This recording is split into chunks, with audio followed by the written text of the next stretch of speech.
Here we have a Mexican standard Stratocaster. The year is MZ9, that's 2009. So this thing's pushing almost a decade old. Just by looking at it, you know, this way, probably in the video, it looks brand new because the paint is in really good condition. I don't think there's a scratch on it, but it's fairly obvious when I got the guitar that it's it hasn't been set up or tuned or anything like that probably since it came off the shelf. And this guitar's got a lot of issues which we're going to fix. In this, we're going to do a complete setup and get it to play brand new. One of the first things, which is one of the biggest problems that this guitar has, is the action. Now if I take an action ruler and go to my 64ths and we're going to measure at the 12th fret, the action, if you can see, if I can get this to focus, is right around 8/64ths on the bass side.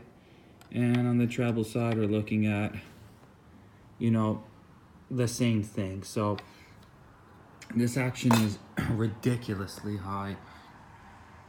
And if we're going to look at the relief of the neck by pressing the, you know, the first fret and the last fret, and measuring somewhere in the middle, somewhere around the 8th fret, we'll also see that just by looking at this, you could see there's a bow in that neck. So over time, the strings have pushed the neck kind of forward, and the truss rod was likely never ever adjusted in this guitar. So it's basically like new. The girl that I bought it from, she bought it brand new and really never got around to playing it much, never got around to learning. So it sat there for, you know, the better part of the last decade. And that's not necessarily a good thing. Just because the guitar is in this good condition doesn't mean it's in any type of playing condition. It won't hold tune, and there's reasons for that. So what we're gonna first do is, you know, completely just take the strings off, clean the guitar, take it apart a little bit, see what's working, what's not working with it. I plugged it in and all the electronics seem to be working fine. There's some issues right off the bat, like the action, like the neck, that are standout issues. Another one of them is the bridge. Just by looking at it from back here, it looks like it's, you know, it could be correct, that could be 1/8 of an inch, but when you take a look closer, you know, the block of the bridge is completely removed from the actual top of the bridge. So we're gonna have to take that apart and probably do some work there and screw those down, bolt the bridge to the block appropriately. When we look at the saddles of the bridge, and this is how you can tell the guitar hasn't been played in a long time, it's really filthy in there, it's dirty.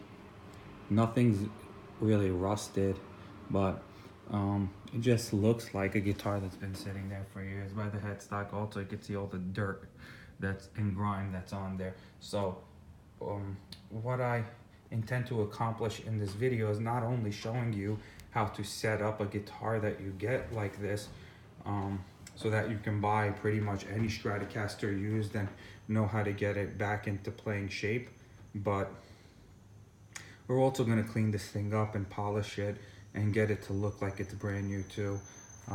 Some of the other issues that we have here are this toe knob, for example.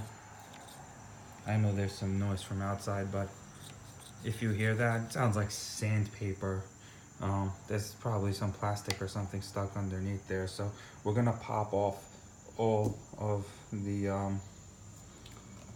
pick guard, and we're gonna look at the electronics, and we're gonna fix whatever we need to fix.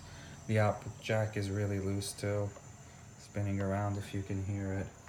And I have some methods that I like to clean these guitar with.